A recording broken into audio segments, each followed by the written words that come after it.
কী কারণে আজকে আপনাদের এই ক্যান্ডেল র্যালি?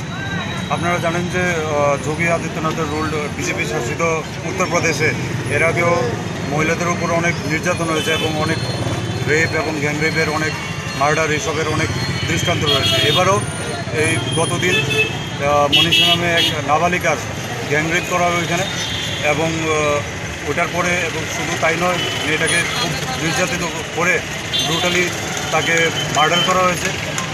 এবং তারপরে পুলিশের পুলিশকে সঙ্গে নিয়ে তাকে অজান্তে তার মা বাবাকে একটা রুমের মধ্যে লক করে ঘরের মধ্যে রেখে তাকে পুড়িয়ে দেওয়া হয়েছে। তো সেগুলো নিয়ে আমরা চাই যে এই যোগী আদিত্যনাথের মতো মুখ্যমন্ত্রী যাতে ইমিডিয়েটলি যাতে পদত্যাগ করে এবং তার বিরুদ্ধে যাতে কড়াভাবে লফুল ব্যবস্থা গ্রহণ করা হয়। তার জন্য আজকে সর্বভারতীয় যুব কংগ্রেসের নির্দেশে আমরা প্রত্যেক জেলা এবং প্রত্যেকটি স্টেটে যুব কংগ্রেসের উদ্যোগে আমরা এই মৌন মিছিল আয়োজন করেছি।